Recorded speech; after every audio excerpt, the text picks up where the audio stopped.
Sir, माझं नाव सुरेश डाके, राहणार घाटघर, तालुका जुन्नर, जिल्हा पुणे. माझा मोबाईल नंबर आहे 93 59 76 47 75. मी इथला स्थानिक असल्यामुळं आपल्याला थोडक्यात, तुम्ही नंतर आला असाल एखाद्या वेळेस, थोडंसं तुम्हाला सगळं बघायला मिळालं नसेल किंवा ऐकायला मिळालं नसेल, पण मी आपली माहिती नाणेघाटाबद्दलची, गोना घाटाबद्दलची, रिव्हर्स वॉटरफॉलची आणि आमच्या जुन्नर तालुक्यामध्ये असणाऱ्या सगळ्या गडकिल्ल्यांची मी आपल्याला थोडक्यात माहिती दिलेली आहे. ती आपण ऐकलेली आहे आणि आम्ही सांगतो. लोकांना काही कळत नाही आणि इथं लोक येतात, दगडांचे फोटो काढतात, निघून जातात. मला वाटतं 1 15 एक कॉलेज होतं पुण्यातलं आणि जवळजवळ 65-70 मुलं होती. 65-70 मुलं असून शिक्षक त्यांना काय सांगत चालले होते, मुलांनो, हा रांजण आहे ना, हा पाणी पिण्याचा रांजण आहे बरं का.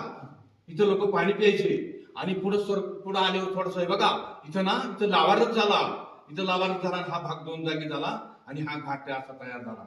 म्हणलं सर, काही नका सांगू, तुम्ही शिक्षक आहेत, मुलाला चांगलं प्रोत्साहन द्या. आपण इथं आलोय कशाला, हे काय आहे याचं जाणून तरी घ्या ना कमीत कमी. मग मी थोडस सांगायला म्हणलं, मी सांगतो थोडस.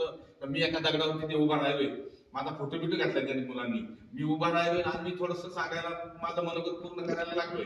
पण तेवढ्याच त्या सरांनी मला डिस्टर्ब केला. म्हणजे अशा दंतकथा आम्हाला सांगू नका, म्हणजे आमच्या दंतकथा आणि तुम्ही सांगताय ते खरं सांगताय का, रांजणामध्ये पाणी प्यायचं, लावारच झाला, नाही झाला, म्हणजे असं मुलांना काही शिक्षण देऊ नका. म्हणजे असे लोक काही इथं येतात. आम्हाला आम्ही सगळं जाणतो. महाराष्ट्रातले ना, भारतातल्या, जगातले लोक इथं आला. एक दिवस उत्तर कोरियाचे लोक होते माझ्याकडे.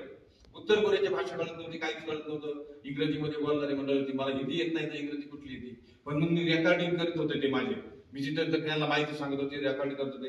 म्हणजे काही लोकांना काय होतंय, आपण आलो कशाला, एवढा मोठा प्रवास करून आलोय आपण. आता तुम्ही कोल्हापूरवरून आलाय, कोल्हापूरला जवळ आलाय काय ते, मग इथलं काहीतरी तुम्हाला जाणून घ्यायचंय. इथं होतं काय, इथं तर काहीच नाही आपल्याला बघायला. आहे का इथं काही गंगा वाहते का, मंदिर आहेत का, काही आहे का, काही नाही इथं बघायला आपल्याला. पण इथं आहे ते कुठंच नाही, हे असं म्हणावं लागेल. इथं आहे ते कुठंच नाही. एक प्राचीन व्यापारी मार्ग, भारताचा नाही, महाराष्ट्राचा, जगातला प्राचीन व्यापारी मार्ग जर आपल्याला बघायचा असेल तर फक्त नाणेघाटामध्ये बघायला भेटतो. आणि एक जगाचा टोल नाका, असा टोल नाका तुम्ही कुठं पाहिला नाही पाहिला.